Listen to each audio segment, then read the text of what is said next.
ഭൂപതിബാലന്മാരും കൂടിപ്പോയി വിശ്വാമിത്രൻ പ്രാപിച്ചു ഗംഗാതീരം ഗൗതമാശ്രമം തത്ര ശോഭ പൂണ്ടോരു പുണ്യദേശമാനന്ദപ്രദം ദിവ്യപാല പലതാ കുസുമഫലങ്ങളാൽ സർവമോഹനകരം ജന്തു സഞ്ജയഹീനം കണ്ടു കൗതുകം പൂണ്ടു വിശ്വാമിത്രനെ നോക്കി പുണ്ടരീകേക്ഷണനും ഇവണ്ണമരുൾ ചെയ്തു.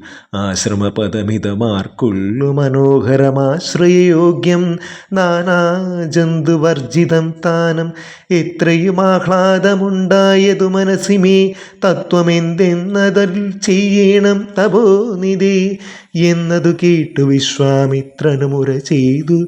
പന്നകശായി പരൻ തന്നോടു പരമാർത്ഥം കേട്ടാലും പുരാവൃത്തമെങ്കിലോ കുമാര നീ വാട്ടമില്ലാത്ത തപസ്സുള്ള ഗൗതമമുനി ഗംഗാരോധസി നല്ലൂരാശ്രമത്തിങ്കലത്ര മംഗലം വർദ്ധിച്ചിടും തപസാ വാഴും കാലം. ലോകേശന്നിതസുതനായുള്ളോരഹല്യയാം ലോകസുന്ദരിയായ ദിവ്യകന്യാകാരത്നം ഗൗതമമുനീന്ദ്രനു കൊടുത്തു വിധാതാവും കൗതുകം പൂണ്ടു ഭാര്യാഭർത്തന്മാരായവർ ഭർതൃശുശ്രൂഷ ബ്രഹ്മചര്യാദി ഗുണങ്ങൾ കണ്ടത്രയും പ്രസാദിച്ചു ഗൗതമമുനീന്ദ്രനും തന്നുടെ പത്നിയായോരഹല്യയോടും ചേർന്നു പർണശാലയിലെത്ര വസിച്ചു ചിരകാലം. വിശ്വമോഹിനിയായോരഹല്യാരൂപം കണ്ടു വശനായാൽ ചെന്തുണ്ടിവായ് മലരും പൊന്തുക്കും മുലകളും ചന്തമേറിയിടും തുടക്കാമ്പുമാസ്വദിപ്പതിനെന്തൊരു കഴിവെന്നു ചിന്തിച്ചു ശതമകൻ. ചെന്താർ ബാണാർത്തി കൊണ്ടു സന്താപം മുഴുക്കയാൽ സന്തതം മനക്കാമ്പിൽ സുന്ദരഗാത്രീരൂപം ചിന്തിച്ചു ചിന്തിച്ചനങ്കാന്ധനായി വന്നാനല്ലോ അന്തരാത്മനി വിഭൂതേന്ദ്രനും അതിനിപ്പോൾ അന്തരം വരാതെയൊരന്തരമെന്തെന്നോർത്തു.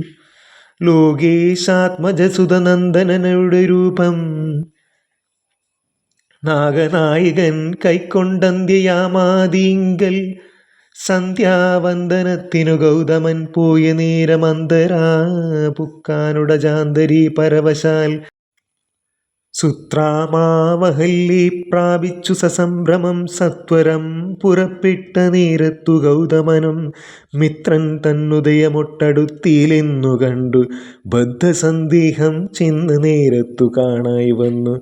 വൃത്രാരാധിക്കു മുനിശ്രേഷ്ഠനെ ബലാലപ്പോൾ വിത്രസ്തനായത്രയും വേപധു പൂണ്ടു നിന്നാൽ തന്നുടെ രൂപം പരിഗ്രഹിച്ചു വരുന്നവൻ തന്നെ കണ്ടതികോപം കൈക്കൊണ്ടു മുനീന്ദ്രനും നില്ലാരാകുന്നതെന്നു ദുഷ്ടാത്മാവേ ചൊല്ലു ചൊല്ലെന്നോടു നീയെല്ലാമേ പരമാർത്ഥം വല്ലാതെ മമ രൂപം കൈക്കൊള്ളുവാനെന്തു മൂലം നിർലജ്ജനായ ഭവാൻ എന്തൊരു മഹാപാപി സത്യമെന്നോടു ചൊല്ലിയിടറിഞ്ഞേനല്ലോ തവ വൃത്താന്തം പറയായിൽ ഭസ്മമാക്കുവാനിപ്പോൾ ചൊല്ലിനാനതു നേരം താപസേന്ദ്രനെ നോക്കി സ്വർലോകാധിപതിയായ കാമകിങ്കരനഹം വല്ലായ്മയെല്ലാം അകപ്പെട്ടിതു മൂഢത്വം കൊണ്ടെല്ലാം നിന്തിരുവടി പൊറുത്തുകൊള്ളേണമേ.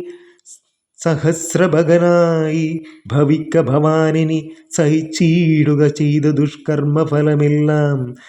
തപസ്വീശ്വനായ ഗൗതമൻ ദേവേന്ദ്രനെ ശപിച്ചാശ്രമമകം പുക്കപ്പോൾ അഹല്യം വേപതു പൂണ്ടു നിൽക്കുന്നതു കണ്ടൊരുൾ ചെയ്തു. താപസോത്തമനായ ഗൗതമൻ കോപത്തോടെ കഷ്ടമെത്രയും തവ ദുർവൃത്തം ദുരാചാരേ ദുഷ്ടമാനസേ തവ സാമർഥ്യം നന്നു പാരം ദുഷ്കൃതമൊടുങ്ങുവാനിന്നിതു ചൊല്ലിടുവൻ നിഷ്കൃതിയായുള്ളൊരു ദുസ്തരമഹാവൃതം. കാമകിങ്കരരെ ശിലാരൂപവും കൈക്കൊണ്ടു നീരാമപാദാബ്ജം ഭജിച്ചിവിടെ വസിക്കണം.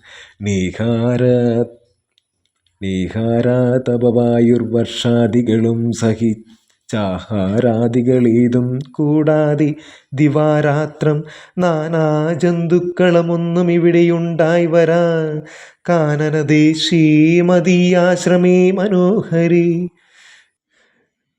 എങ്ങനെ പല ദിവ്യവത്സരം കഴിയുമ്പോൾ ഇങ്ങെഴുന്നള്ളും രാമദേവനും അനുജനും ശ്രീരാമപാദാംബുജസ്പർശമുണ്ടായിടുന്നാൾ തീരും നിൻ ദുരിതങ്ങളെല്ലാം അറിഞ്ഞാലും പിന്നെ നീ ഭക്തിയോടെ പൂജിച്ചു വഴിപോലെ നന്നായി പ്രദക്ഷിണം ചെയ്തു കൊമ്പിട്ടു കൂപ്പിനാഥനെ സ്തുതിക്കുമ്പോൾ ശാപമോക്ഷവും വന്നു പൂതമാനസയായാൽ എന്നെയും ശുശ്രൂഷിക്കാം എന്നരുൾ ചെയ്തു മുനിഹിമവൽ പാർശ്വം പുക്കാനന്നു തൊട്ടിവിടെ വാണേടിനാളഹല്യം. നിന്തിരുമലരടി ചെന്തളിർപ്പൊയ്കൈ ചെന്തളിർപ്പൊടിയേപ്പാൻ എന്തൊരു കഴിവെന്നു ചിന്തിച്ചുള്ളിൽ സന്താപം പൂണ്ടുകൊണ്ടു സന്തതം വസിക്കുന്നു സന്തോഷ സന്താനമേ ചിന്താമണി. ആരാലും കണ്ടുകൂടാത്തൊരു പാഷാണാങ്കിയായി ഘോരമാം തപസ്സോടും ഇവിടെ വസിക്കുന്ന ബ്രഹ്മനന്ദനായ ഗൗതമപത്നിയുടെ കൽമഷശേഷവും നിന്നുടെ പാദങ്ങളാൽ ഉന്മൂലനാശം വരുത്തിയിടണമെന്നു തന്നെ നിർമ്മലനായി വന്നിടും അഹല്യാദേവി എന്നാൽ. ഗാദിനന്ദനൻ ദാശരഥിയോടേവം പറഞ്ഞാശു തൃക്കയ്യും പിടിച്ചുടജാങ്കണം പൂക്കാൻ ഉഗ്രമാം തപസ്സോടുമിരിക്കും ശിലാരൂപമഗ്രേ കാൺകുന്നു കാട്ടിക്കൊടുത്തു മുനീവരൻ. ശ്രീപാദാംബുജം മെല്ലെ വെച്ചിതു രാമദേവൻ ശ്രീപതി രഘുപതി സൽപതി ജഗൽപതി രാമോഹമെന്നു പറഞ്ഞാമോദം പൂണ്ടുനാഥൻ കോമളരൂപൻ മുനിപത്നിയെ വണങ്ങിനാൽ അന്നേ